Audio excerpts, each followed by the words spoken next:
let's get started.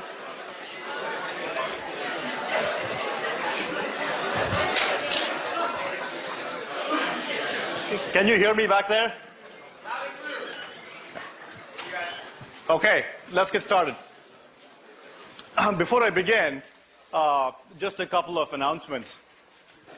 Brad Buren is one of our students here, and he needs a note taker. It's a paid position, so if you are interested, you can stop by after class and see him. He's sitting right here out there. Okay? Second, just a reminder that 6002 does have prerequisites. And the prerequisites are 802 and 1803. Okay. So with that, let me start off with the usual, do a quick review of what we've done so far. So we started out life looking at the laws of physics and Maxwell's equations and so on, and those were way too hard. So we said, let's make life easy for ourselves. So we chose to play in this playground in which we said we shall adhere to the lumped matter discipline, okay, the LMD. So we are in that playground. So this entire course, and for that matter, large parts of EECS are within that playground, okay, within which the lumped matter discipline applies. So as soon as we jumped into the playground, the LMD playground, we could take Maxwell's equations and abstract them out into two very, very simple rules, okay? And the very simple rules were KVL and KCL. KVL simply said that I can sum the voltages in any loop in a circuit, and the resultant will be 0. Similarly, I can sum the currents that enter or exit any node, and the sum will also be 0.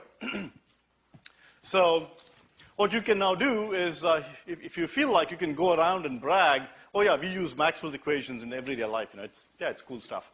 So, and the key is that this is really an encapsulation of Maxwell's equations within this playground that we are in, okay?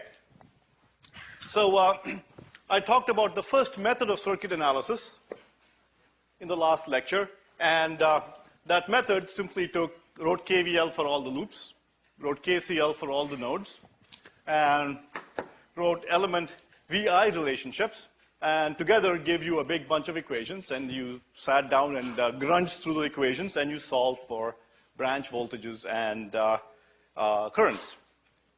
So we reviewed a second method of circuit analysis, and simply call it circuit composition. The basic idea behind this method was to learn some simple rules of how resistors add and conductances add and so on and so forth, and look at a circuit and simplify the circuit by making series simplifications when the resistors are in series and so on and so forth, and compose it and play around with it till we end up with the current or voltages that we are looking for. This is an intuitive method, and so a section in chapter 2, I believe, of the course notes discusses several examples using this method and attempts to make a little bit formal the intuitive approach that is applied in this method. Okay. So we then looked at the node method, and the node method was simply a particular way of applying KVL and KCL. Node method, remember, we took a ground node, then we labeled the nodes of the remaining voltages with respect to that ground, then we wrote KCL for each of the nodes, okay, and when we wrote KCL for each of the nodes, remember, KVL was implicit in this expression that we used for each of the node, each of the currents that were exiting each node. So if EJ was a node voltage, then EJ minus EI multiplied by the conductance GI was the current that was going through one of those, I should call it GIJ. This is the conductance that connects nodes I and J. Okay, that gave us the KVL that was also fed into the same system. So these are three methods. Today, the node method, by the way, is sort of the workhorse of the 6002 industry, and for that matter, for all of the circuits industry. Okay, when in doubt, apply the node method, you'll be okay.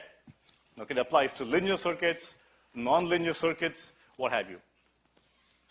What I'm going to do today is go through two more methods. Okay?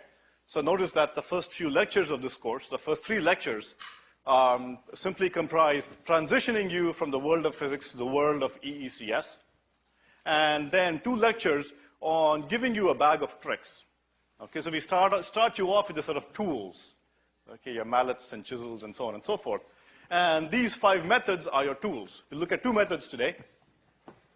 One method is called the method of superposition, and the second method is called the Thevenin method. And these methods apply only to linear circuits. Okay, so we'll look at the subset of circuits that are linear, and these 2 methods apply to only those circuits. These are methods that, combined with intuition, really enables you to solve very interesting circuits very, very quickly. So let me do an example, and using a usual node method, and then jump into introducing the superposition methods and Thevenin methods using that same example.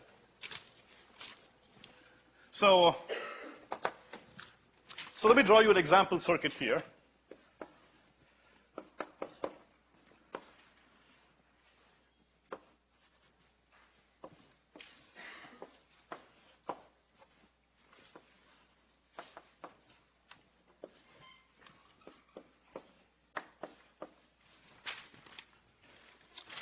So again, I will use this example to introduce the methods of superposition and the Thevenin method.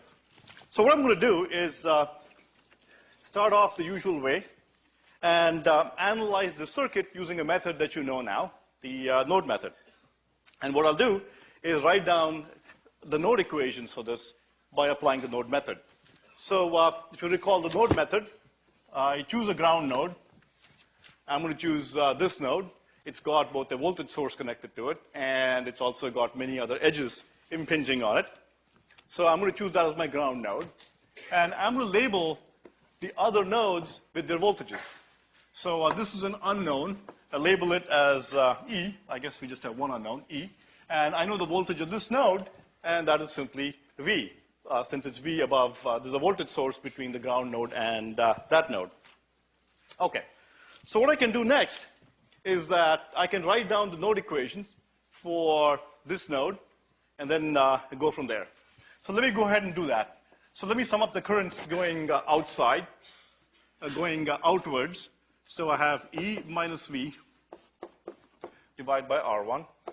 I have E minus 0 divided by R2. And I have minus I equals 0.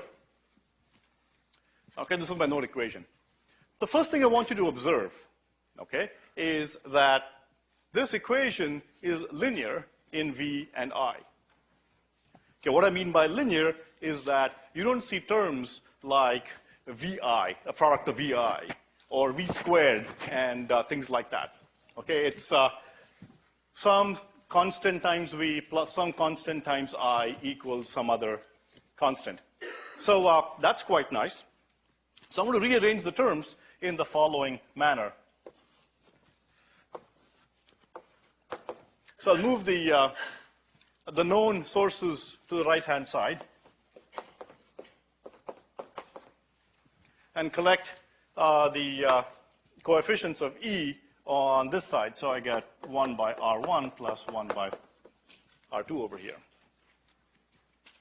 Okay.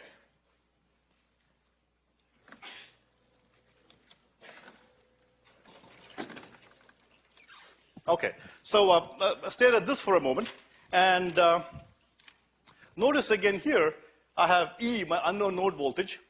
There's some constant multiplier, and that equals some function of V and summed up with some function of I. And again, notice that this is a linear combination of V and I. No multiplication terms and so on and so forth. This is a pretty standard form in which we will represent equations quite often. And just to label it, this is often labeled G as the conductance matrix. Of course, this is E, our unknown node voltages. And this is a linear sum of sources. Okay, so this is a very standard way that we will represent equations. We did that last week as well, or rather on Tuesday, where I took a conductance matrix, multiplied that by a column vector of unknown node voltages, and equated that to some combination of, some linear combination of my source voltages.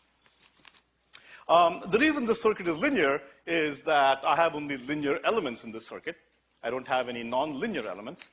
And because of that, I can rewrite this in the following manner. I'm just going to express E as a function of V and I, and bring over to this side. Okay, so it's some function of I. So I get R1, R2 divided by R1 plus R2.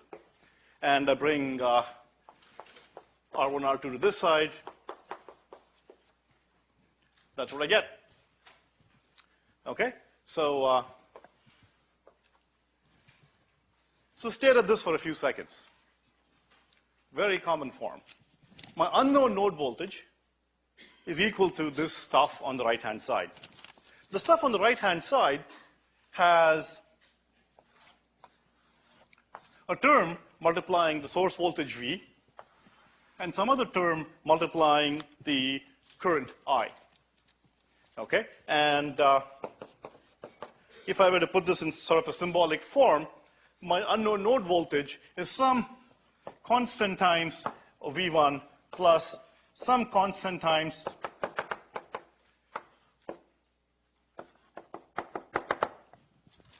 is of the form constant times the source current, constant times the source voltage, and so on.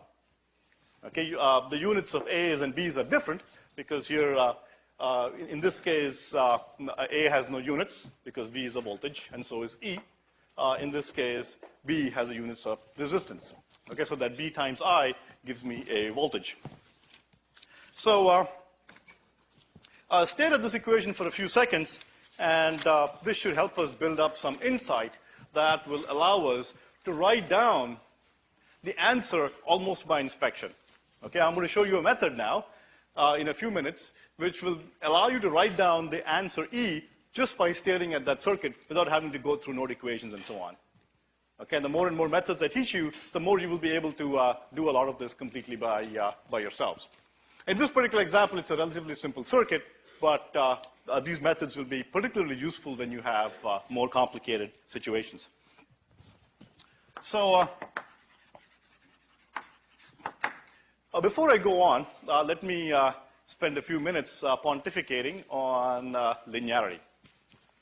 So that's a linear circuit, and this equation gives me the unknown node voltage E as a linear sum of source voltages and source currents. Linearity implies two properties. The property of homogeneity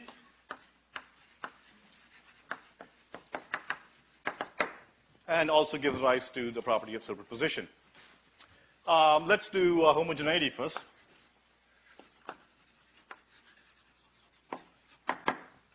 So what this says is, if I have a circuit, some circuit, and I feed it some sort of inputs, A, then let's say my output is S. Okay, if you're feeling hungry, think of these as apples, and the circuit converts them into applesauce. Okay? So what homogeneity says is that what I can do is if I take each of my apples, and instead of feeding an entire apple, what if I give it 3/4 of an apple? Say I multiply all my inputs by some constant alpha, 3/4. What that says is that at the output, instead of getting 1 full bottle of applesauce, I'm going to get 3/4 of a bottle of applesauce. Okay, so if I proportionally reduce all the inputs, and if this is a linear circuit, then so shall my output be reduced in the same proportion. So that's homogeneity. Next, let's look at superposition.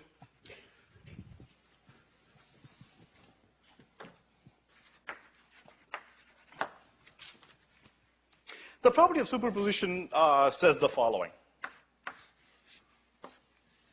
Same kind of circuit. If I feed it apples and I get applesauce, okay, I take the same circuit.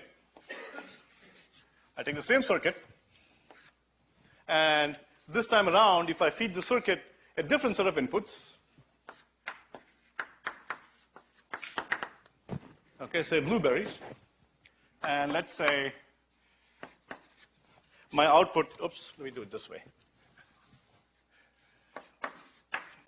Say as my output, I get blueberry sauce, if such exists. So apples, applesauce, blueberries give me blueberry sauce. Then what I'm going to get if I mix up the two, so let's say I take my circuit, the same circuit, with a set of inputs and, in this example, one output. Let's say I mix up my inputs. If I sum up my inputs in the following way, here I feed in A1 plus B1, and here A2 plus B2, and so on. Okay? Then, at the output, I am going to get a mush of applesauce and blueberry sauce. Okay, all this says is that if I apply just apples, I'll get applesauce. If I apply just blueberries, I get blueberry sauce. Then, if I want to figure out how this blender would have worked had I fed in a combination of apples and blueberries, then for the purposes of understanding that blender, all I could have done was taken my two outputs and just mix them up together myself, and that's exactly what I'll get. Okay, so if I sum up the inputs, my outputs will also be the sum of the outputs with the inputs applied by themselves. So let me take this here and munge around with it for a few seconds and get something interesting out of it. So notice two inputs, outputs. In your notes, I've given you another template for the next set of scribbles I'm going to make here. So use the next set of templates on page 3. So what I'm going to do here is something very simple. Set one output to 0 and feed a voltage V1. Okay, so let's say I feed a voltage V1 and set the other output to 0. And let's say I get Y1 as an output. And in this case, I set the first voltage to 0 and feed a different voltage, V2, on the second input. And let's say my output is Y2. This is just a particular application of the superposition principle I just outlined. Apply V1, set one output to 0. Apply V2, set the original output to 0. Then what I'm going to find is the answer will simply look like this. Just replace for A's and B's what I just did. I'm going to get V1 and 0 here. I'm going to get 0 and V2 here. Okay? And as my output,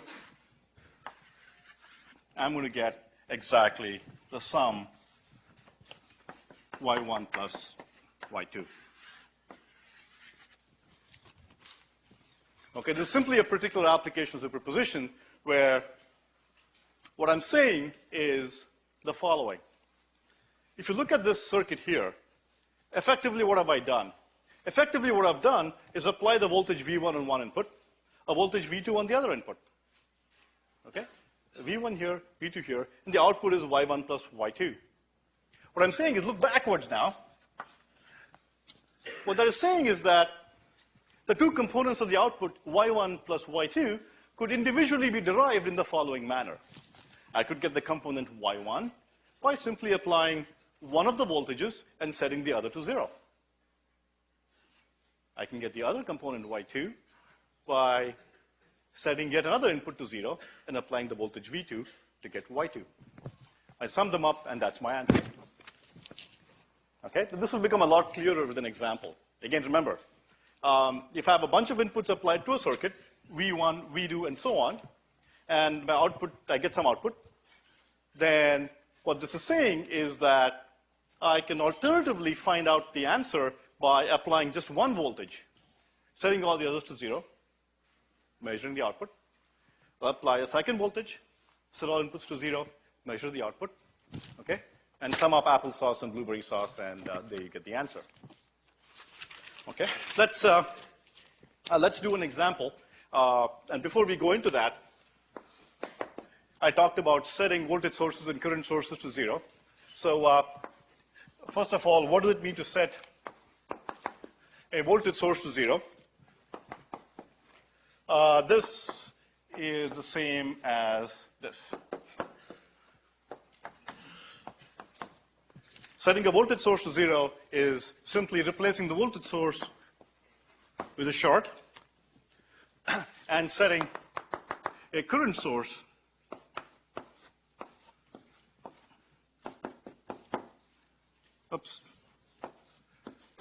setting a current source to 0 simply implies a open circuit.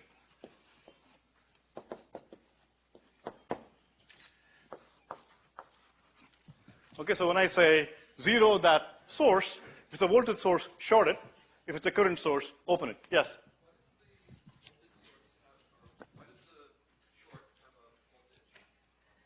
I can take any two nodes in the world, right, and measure the potential difference across them. So there may be some potential difference across these set by the circuit that I haven't shown you on this side. There may be some other circuit that is controlling the voltage of these two nodes.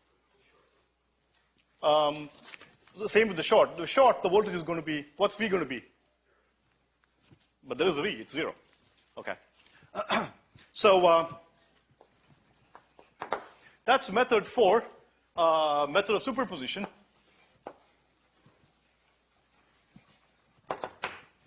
And this method says that the output of a circuit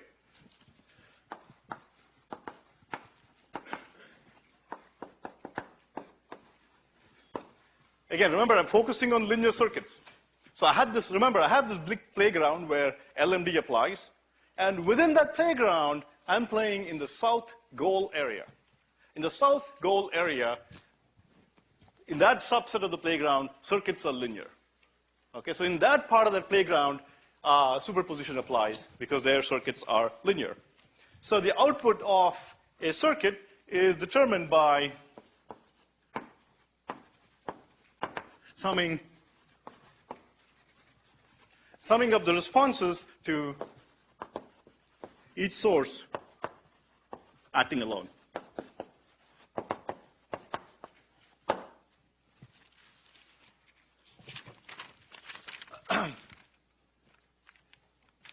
Now, in this statement here, this source stands for independent source. Okay, I haven't talked about independent versus dependent sources. Okay, we'll talk about dependent sources a few weeks from today. Okay, and just so you don't get confused, for dependent sources, you will be looking at section 3.3.3 of your course notes to see how superposition works with dependent sources. But remember, we haven't covered dependent sources yet. We will be covering them about 2 weeks from now. Okay. So let's go back to our example and apply the method of superposition to example. So the method says, sum up the outputs of each of those subcircuits where I'm applying one source acting alone. So let me just do this here.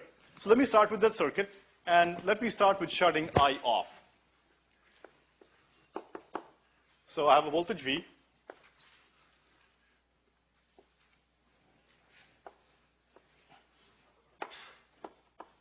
I have R2, and I'm shutting I off.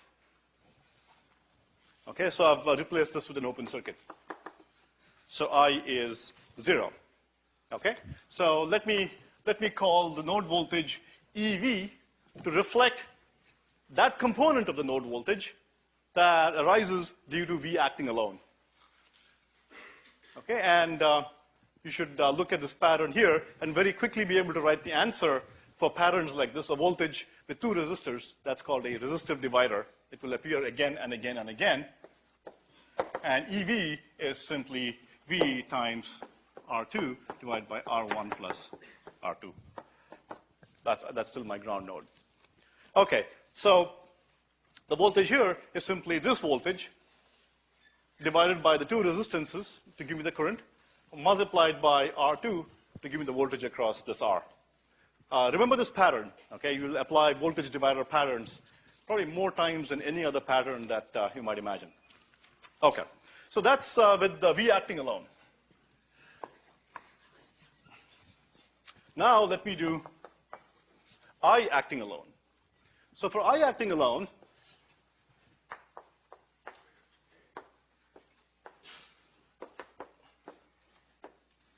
pointing up? Yeah. And what I do this time around, replace this with a short,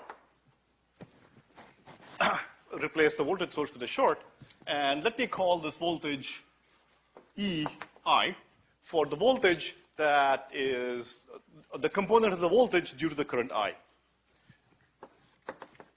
And EI in this case is simply given by yet another pattern here. The current across a pair of resistors is simply the effective resistance multiplied by the current. So it's I, and the effective resistance is R1, R2 divided by R1 plus R2. That's EI. That's a component at that node due to the current I. Now, so the method says that then take these components, sum them up, and there you have the answer. So E is simply EV plus EI, the components due to V and I acting alone, which is simply V times R2 divided by R1 plus R2 plus R1, R2.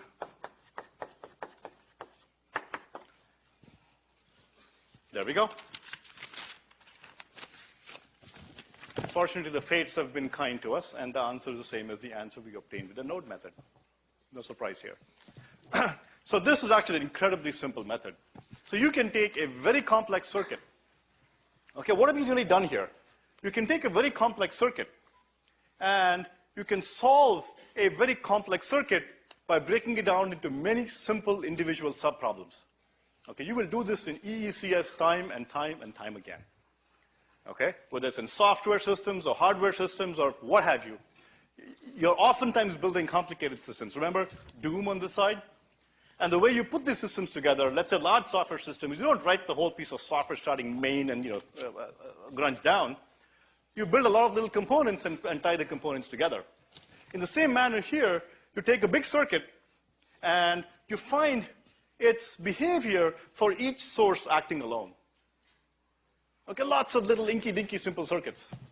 You'll see examples in your homework where you're given a big circuit, but because you set all the I's to 0 and the other V's to 0, the whole circuit almost vanishes, and all that you're left with is a little resistor or two. Okay, so this is a very, very powerful method. Okay, I'd like to do a little a demonstration for you. And what I'm going to show you in this demo is a vat of water. Actually, I'll tell you what it is in a second, but assume it's salt water for now. Okay, I'll apply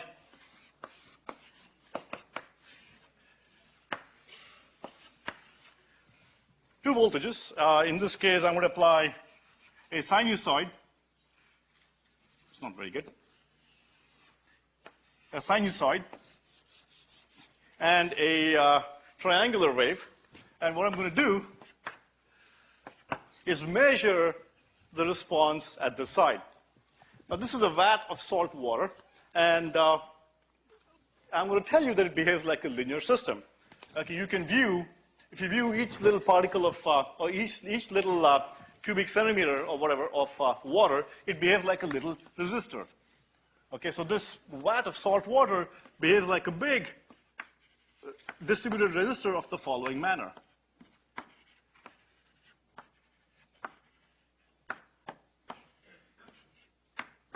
And so on. Okay, think of this big, mesh of little resistors, but it's all resistors. Okay, it's a linear circuit. So I'm going to apply two voltages, a triangular and a sinusoid, and we're going to observe the output. Okay? And what do you expect to see there? You just see the superposition of the two, which is you see a sinusoid, and then you see this jagged triangular thing articulating the sinusoid pattern.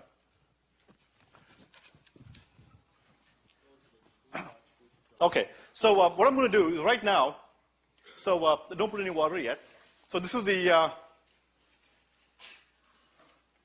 vat of nothing right now. It's all empty. Can we show the screen on this side? The oscilloscope screen.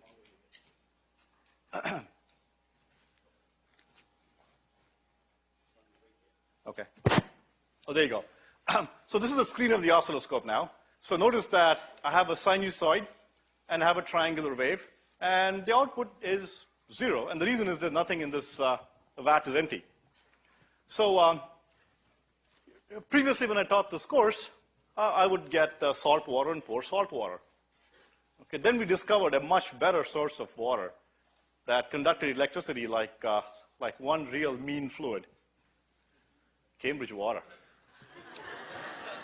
It just works very pleasantly. It just conducts electricity like nothing on earth.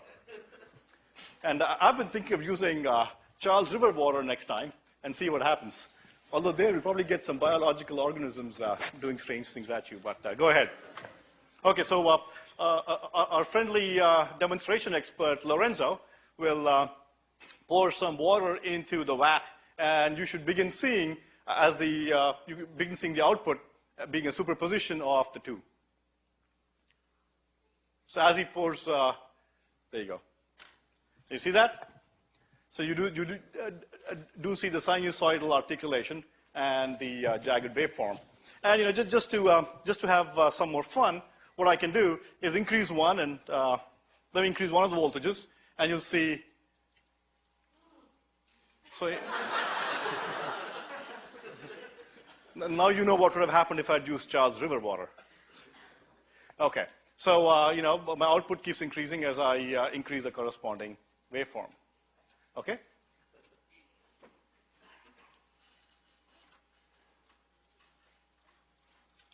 Okay, I could do this. So this is fun. Okay. So let me pause there and go on to the next topic. So that little demonstration showed you that even something as simple as this physical entity, a vat of water, behaves like a linear system, and we can model that linear system as a set of resistors. Okay, unbeknownst to you, right now in the past 10 seconds, I introduced a new concept. Okay, it's called subliminal advertising. So one of the things we do in EE a lot is model real systems.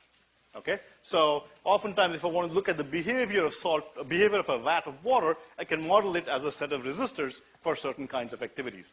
Okay, just hold that thought for some time later in your careers. Okay.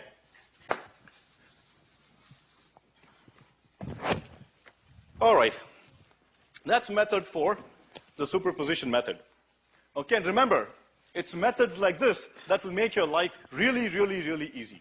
Okay, if you find that you're having to do a lot of grunge in a homework or something, just step back and think superposition. Okay?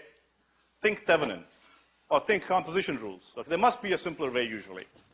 Okay, let's do the next method.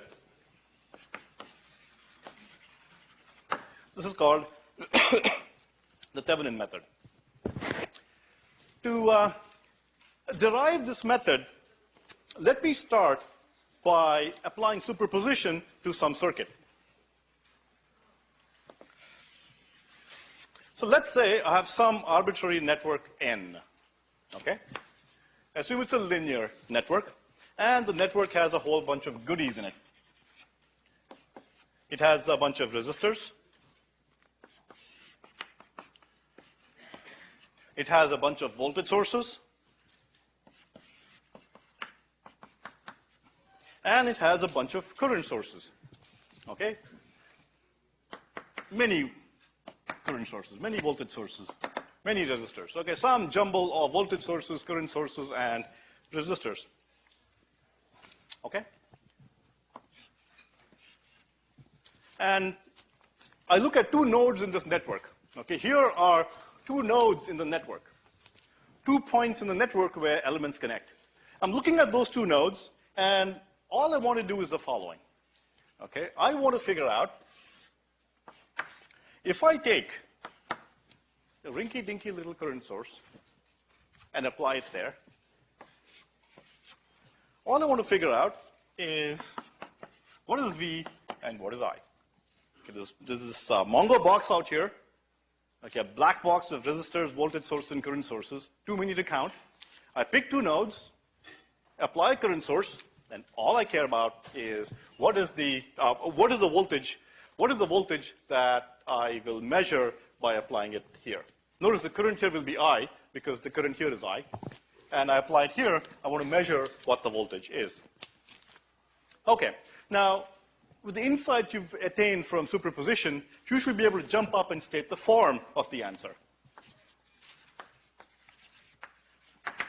So by superposition, we know the following. Okay, we know that the effect of the circuit will be the same as the sum of components being added up. Okay, some component, a bunch of components added up. Each component will be the response of one source acting alone. So if I can figure out the effect of one source acting alone, okay, and put that down here, and do the same thing for all the sources, that's what I will get. So, so for the source VM, it's a linear circuit, so I know that my answer is going to be, in the final answer, there's going to be a VM term, and it's going to be multiplied by some alpha n term. Okay, I know that. It's a linear circuit, so I know that the answer shall have a term VM multiplied by some constant. Boom, simple, I know that. Okay, similarly, the same is true for, this is the term VM, and what I can do is I can measure just this effect by setting all the other sources to 0. So I can set all the other current sources to 0, and all voltage sources except for this one. Okay, and I can get that answer. So similarly, for every voltage source, I'm going to get a term. Okay, so for every single voltage source, M1, M2, M3, and so on, I'm going to get such a term. They're all going to sum up. Similarly, I'm going to get a term for IN. Okay, and I know there will be an IN term, and I know it's going to be some constant beta multiplying IN. Okay, in this example of ours here, in this example, remember, alpha was this, okay, and beta was this constant here. Okay, there's some constant beta, some constant alpha. And because I have a whole bunch of current sources, okay, there's going to be such a term for each one of them. And each one of these terms, B and IN, will be the voltage I would see here if I set all the other VMs to 0, and I set all the other current sources except for that one to 0. What am I missing? Is that it? The response here, the V here. What else am I missing anything here? Is that it? Don't all yell at once. What am I missing? Current source I, exactly. So if I have a current source I, then there's an effect of this current as well, and so I write down I there too. Okay, and it's going to be some constant multiplying I. Okay, and that constant is going to look like a resistor, right? Because this circuit contains current sources, voltage sources, and resistors. If I've shorted all my voltage sources and opened all my current sources, what's left in here? Just a whole caboodle full of, R's. Okay, it's just going to look like some resistance R. And that's what I get here.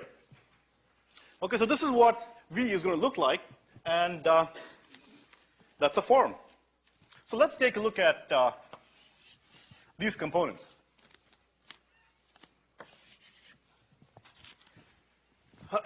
Let's focus on the easy part first. What does this look like? This component looks like an I, looks like a current, and some resistance. What's that resistance given by? Supposing I gave you this network and this current source, and I asked you, tell me R. How would you measure R? What you would do is open all the current sources, short all the voltage sources, put a ohm meter in there, and measure the resistance R. That's R. Okay, so we understand this term. What about this term here? Can someone tell me the units of this term here? This big thing here? Voltage. Okay, this is a voltage, this is a voltage, IR is a voltage. So this behaves like a voltage. Okay, and it behaves like some voltage, V. So notice that as far as this current I is concerned, the rest of the universe, okay, as far as this current source I is concerned, the rest of the universe looks like a resistor and a voltage source behaving in some manner. Okay, and let me just call it VTH for now, and you'll know why in a second.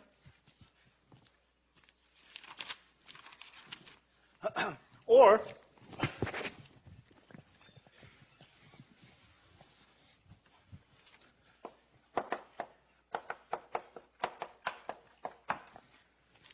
okay, the voltage has a form, some voltage plus Ri.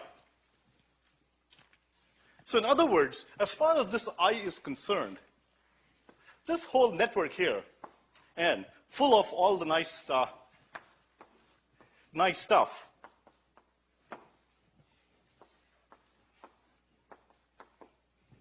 okay, is indistinguishable to this I here. So my I is sitting out there, injecting a current into two nodes.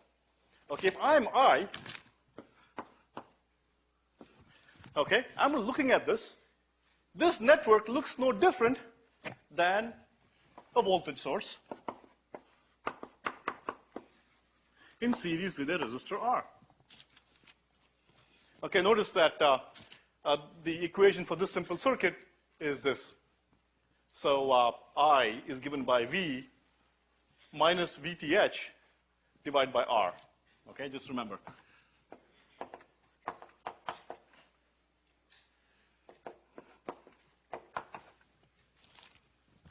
Okay, it's a circuit. In other words, Agarwal sitting here, okay, cannot tell the difference if I'm measuring the voltage here between a circuit that looks like a VTH in series with a resistor or this huge mess of voltage sources and current sources and so on. Okay, now R, now we're going to talk about VTH and R. R is called the resistance of the network as seen from the port with all the sources shut off. Okay, and similarly, VTH, what is VTH? VTH is the open circuit voltage. In other words, if I apply the voltage here, okay, this is the response of all the current sources and all the voltage sources acting together. Okay, so it's as if I took this out and simply measured my V here. It's as if I didn't exist, correct? Because this is the component of I. So if I opened I and measured V, I would get that big term on the left-hand side. Okay, that's my VTH. So that inspires the next method called the Thevenin method.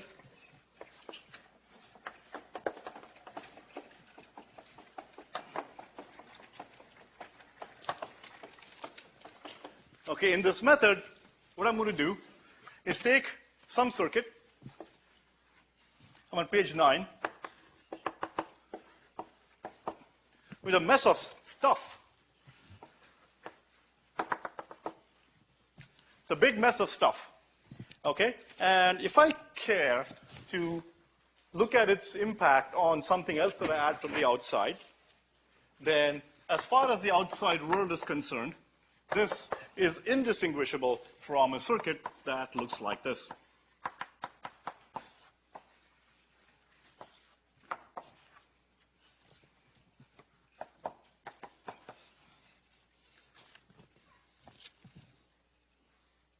Okay? So what I can do is, if I want to figure out what's happening here, then for the purpose of my analysis, this simple network here with R and VTH becomes a surrogate for this entire mess. So for the purpose of finding out the behavior at this point, I can take this huge mess and replace it with its Thevenin surrogate, or Thevenin equivalent. Okay? This is called the Thevenin equivalent of this big network. Now, let me do an example that will make the method completely clear. Again, remember, in EECS, most of our lives are about how can we make things so simple as being able to be analyzed by inspection. Okay, and so this is a method that takes you further down that path. So let me use the same circuit that I've been using before, my voltage V, R1, R2,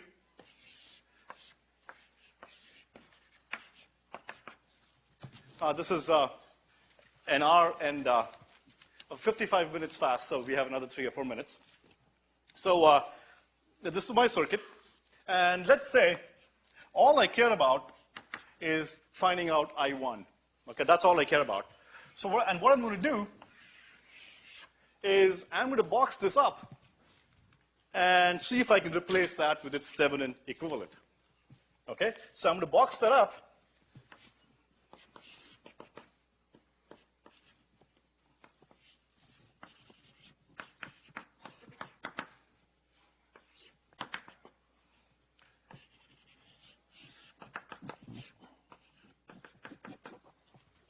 Okay, what I'm saying is that I'm going to box it up and replace it with the Thevenin equivalent. I don't know what VTH and R are at this point. Okay, let me just call it RTH for fun. I don't know what these two values are. But if I knew what these two values were, I can determine I really trivially as follows. I can get I1 as simply V minus VTH divided by R1 plus. So if I knew VTH and RTH, I can write down I1 by inspection in that manner. Okay, so next, finally, how do I get VTH and RTH? You get RTH by looking at this network and shutting off all the voltage sources and measuring the resistance there. So I short my voltage source. That's R1. That's, oops, wrong way. I need to look this way. So looking this way, I open my, that's what I get. So what's RTH? RTH is simply R2. Okay, so I've opened my current source. Similarly for VTH, remember, all I want to do is look at the two nodes, step back, put a voltmeter there, measure the voltage. That's my open circuit voltage. Okay? So the way I do it is I take this circuit and simply measure the voltage there. That's R2. That's my current capital I. Okay? And I simply want to measure the open circuit voltage here, which is what? Which is simply, if I stand back and I kind of gingerly measure the voltage here without disturbing anything, I simply get IR2. Okay, so VTH is IR2, and RTH is R2, and here's the formula for the current in this branch when I replace when I apply a voltage source and a resistor R1 to this little circuit here. Okay, let's pause for, and let me summarize this in about 10 seconds. I have this circuit here. I wanted to find out I1. So what I said I'd do is take this complicated mess, well, it's not a complicated mess, but assume it is, and replace it with a resistance RTH, okay, got by turning off all the sources, and a voltage in series, VTH, which I get simply by pulling this thing out, taking my input, this part out, and simply measuring the open circuit voltage out there, VTH. Okay? And then I replace that whole network with this new network that called the Thevenin network, and voila, I get the answer in a second. Okay, you'll have some homework problems on this as well.